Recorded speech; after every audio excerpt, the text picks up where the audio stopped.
Nasa linya na po natin mga kapuso si Sagip Party List Representative Rodante Marcoleta. Congressman, si Joel Siweng po ito. Magandang umaga po. Good morning, sir.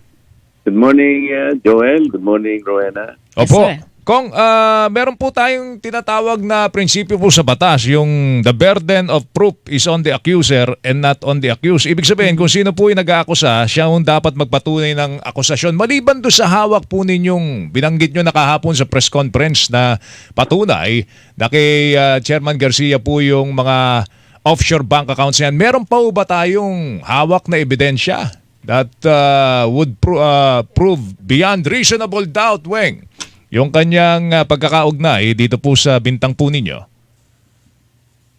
Joel, Weng, dun muna tayo doon sa burden of proof. Ano? Yung Sige po. burden of proof, nagsuswing yan eh. Parang pendulum yan. Ano? Nung inakusahan ko siya, ang burden of proof sa akin, hindi ba? Kasi nagbe-verify nga ako. So nakapag-verify ako, I was able to present documents, untampered evidence. Ito ay hindi mapasusubalian. Conclusive ito dahil galing mismo sa Chase for Business, a financial service platform of no less than, I think, the most prestigious and reputable financial institution based in the United States, JP Morgan Chase and Company. So ngayon, magsisip ang burden ngayon sa kanya because na-prove ko ito na may existing ang dalawang accounts in his name. Sabi niya kasi noon, nag-deny siya na wala po akong kahit isang account at Diyos ang aking saksi. So at this time, the burden of proof shifted to him. Na sinasabi niya, peki ito, he has to prove na itong mga dokumentong ito, computer-generated lang naman ito, how can I fake this? Galing ito mismo, mga resibo, mga transaction records na na-generate from Chase for Business. At yung aming inutusan na volunteer ng aming team verification based in New York, siya ang ginamit namin na mag-deposit ng tigwa $100 sa dalawang natitirang accounts na hindi niya na-close. So lumitaw ngayon, at ito yung mga hawak naming mga transaction records, pangalan niya ang inililitaw dito. So nasa kanya ang burden of proving that these are fake. Sabi niya, peki ito. I-prove mo ngayon na peki ito. Then, on the question na meron pa ba akong hawak, patuloy kasi yung ang aking main and ultimate objective is to be able to gather those certified documents coming from the banks themselves kasi hindi pa kami tapos. Ang aming agreement nung aking team, they should be able to produce this evidence, certified true copies evidence that will stand not only in congressional hearings but also in court. Yun ang usapan. Okay. Medyo magtatagal lang because talagang mabigat. Medyo matindi pala ito. Ngayon lang ako nakakamakros ng ganitong klaseng pag-analyze nito. At medyo may gastos din, Joel. No? Opo. So, you have to bear with me. Kagaya nung ay pangako ko, ako'y talagang, I will get to the bottom of this. Siya nga, sabi niya, ipinarti niya na lahat ito sa AMLAC at saka sa NBI. Will you ask them, for example, NBI and AMLAC, kung meron silang nagawa? So far, katulad ng ginawa ko. Baka wala kasi siya, nag-issue siya ng waiver sa AMLAC.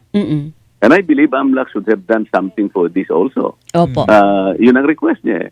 Were they able to do anything at all? Or did they do anything at all? Okay. Sir, sabi niyo kanina, may inyong na-depositohan ay yung natitirang dalawang accounts na active pa. Ibig sabihin, ito na lang po yung natitira nakabukas out of the 49 offshore accounts na nauna niyo pong ibinanggit under his name? 22 na kasi yung Naisara? na-discover namin na talagang naisara na, 4 sa China, Hong Kong hub, 12 sa Caribbean hub, and 6 sa Singapore hub. Yung iba kasi, na nasara, yung amounts were transferred to accounts under persons with foreign sounding names. At hindi ko muna binulgar yung foreign sounding names kasi this is subject of further verifications. Magkano po ang natitirang laman do sa dalawang natitirang nakabukas na account? Wala na kasi yung nakalagay na report dito, yung active account niya. For example, yung sa Scotiabank sa Cayman Islands, na with account number 1076300010750. Ang last withdrawal transfer was made on July 11, 2024. Mhm. So, yun namang nasa Cayman Island National Bank personal savings account naman ito, Mhm. account number 0000-012-58562. Ang last withdrawal transfer transaction was made on July 2, 2024. So talagang kami, tinitingnan namin at hinihimay namin at sinusundan namin.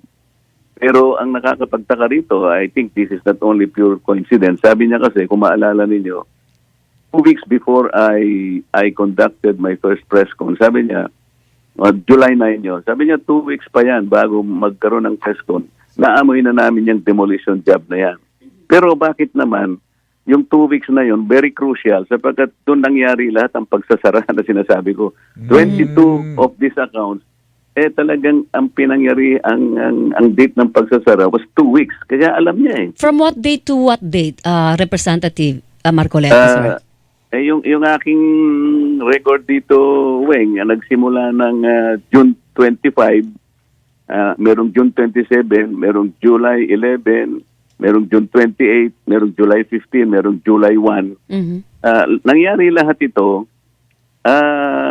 doon sa 2-week time frame na kanyang binanggit.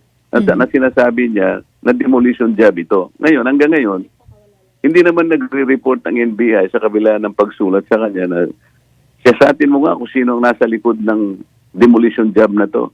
Wala naman sa likod ko. Ako lang naman ang nag-disclose nito. Bakit kinakailangan pahiraman pa niya ang NBI? Paano mo Tapos ba kung napunta mangyari sa dito, inyo yung impormasyon na ito, Congressman Marcoleta, sir? Meron bang nagbigay sa inyo ng tip? May nagbigay sa inyo ng document? Paano po? Siyempre, may mga whistleblowers naman ako. Mm-mm. Ngayon, I have to protect them also. Pero hindi ko sila paniniwalaan kaagad. We will have to make verification. Mhm. Kaya nga, I organize a verification team at kahit na magkahirap-hirap kami, talaga sundan natin. Kung wala naman, okay lang. Kaya lang itong nangyari initially, dahil nga ang bilis nilang magsara, mabuti na lang merong natira. Sabi ko, mag-deposit kagad. Anong ma-deposit? Ang kahalagahan nito, napatunayan namin, merong active account in his name. Hindi isa, dalawa pa yung napatunayan. Sa ngayon. Opo. But we will go into the history of all these accounts at mapapatunayan din natin hopefully. Ano ba yan, Kong? Certification from the bank itself na merong ang ganitong klase ng account doon at nakapangalan kay George Erwin Mojica Garcia? O sinasabi nyo computer-generated pa lang ito? Kasi itong mapagbabatayan naman to because kapag nag-deposit ka, yung Chase for Business kasi is a financial service platform ng Chase Bank. Ang official name nga nito, JP Morgan Chase and Company. No? Itong platform na ito will allow an individual or a business owner to conduct online wire transfer sa mga bangko and financial institutions located outside the United States, including the Cayman Islands. So, ito ay isang banking subsidiary. Talagay mo ba i-compromise niya yung kanyang integrity na ipakita namin dito na lumabas sa kanilang platform. Lumilitaw yung account number at pati pangalan at address nung may-ari ng account at may pangalan ng account number. Ngayon, ang gagawin lang ni Chair George dito, kung talaga sinasabi niya na peke ito, makipag-ugnayan siya rito sa JP Morgan at lalong-lalo na dito sa Chase for Business para malaman niya kung totoo ito o hindi. Yun na yung burden of proof, nag-sip na sa kanya. May possibility po ba, Congressman Marcoleta, na somebody opened an account under the name of the chairman ng COMELEC without him knowing it? Considering na offshore account ito, Joel, at alam naman natin pag offshore account, madaming kabalbalan doon eh. Pero yung possibility lang po na yun, Congressman. Pwede rin po ba yun? The possibility that someone will open an account for him is there. Opo. However, that particular agent or representative will not be able to do that without the consent of the principal. In this case, Chairman George. Kasi kakailanganin ng bangko yung mga essential information about the principal. Halimbawa, yung literato mo, yung email mo, yung telephone mo, yung address mo, lahat.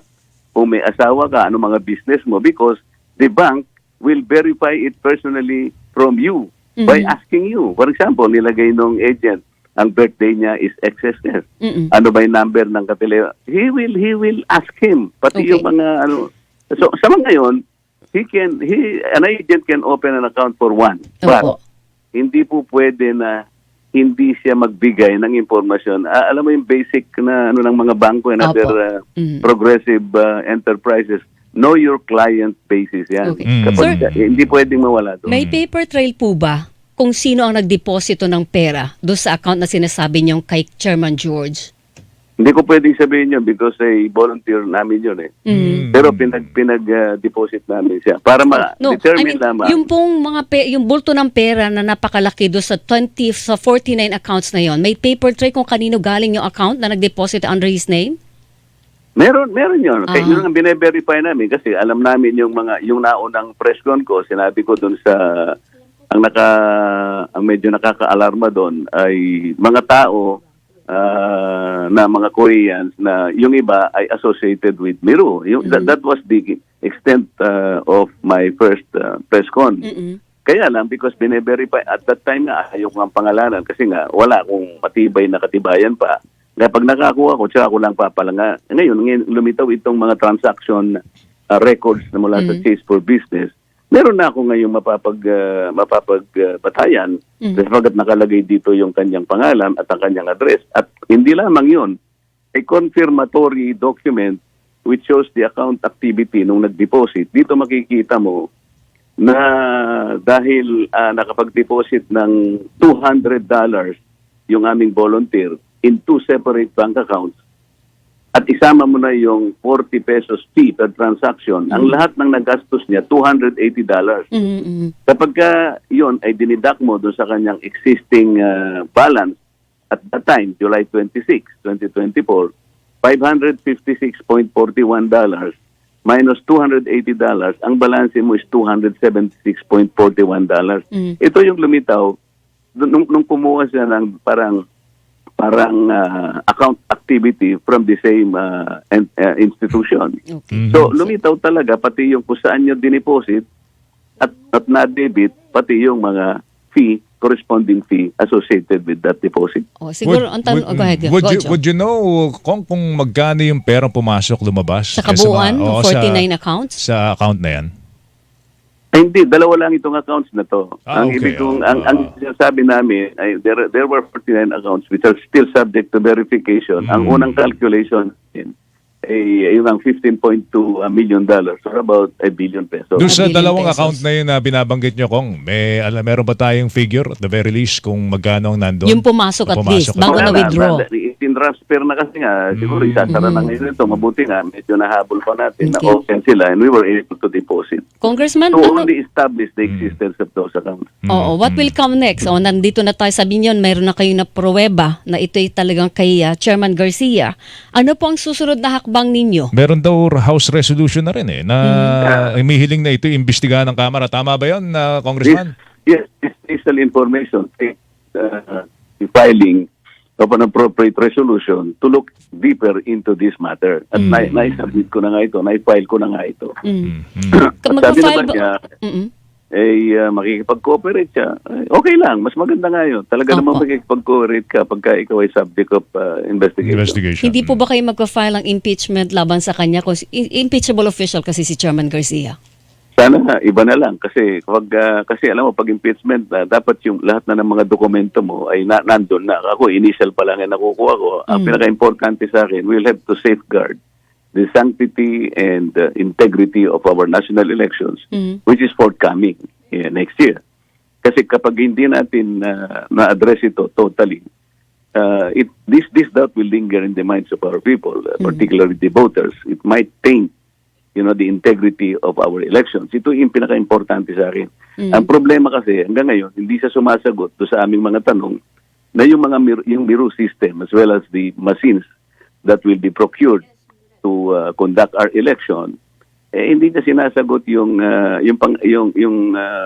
legal requirement na dapat they have demonstrated capability and they must have been successfully used in prior electoral exercises here or abroad. Bakit walang pagpapatunay pagkatapos bigla mong binili yan? Hanggang ngayon, that question hangs in the balance. Okay. Why? Alright. Okay, sige. Mukhang hindi pa ito ang huling pag-uusap natin, Kong. But in the meantime, salamat sa oras mo. Mag-ingat ka. Thank you. Salamat po sa pagpapaunlak Salamat, ng panayam. Thank you, sir. Thank you.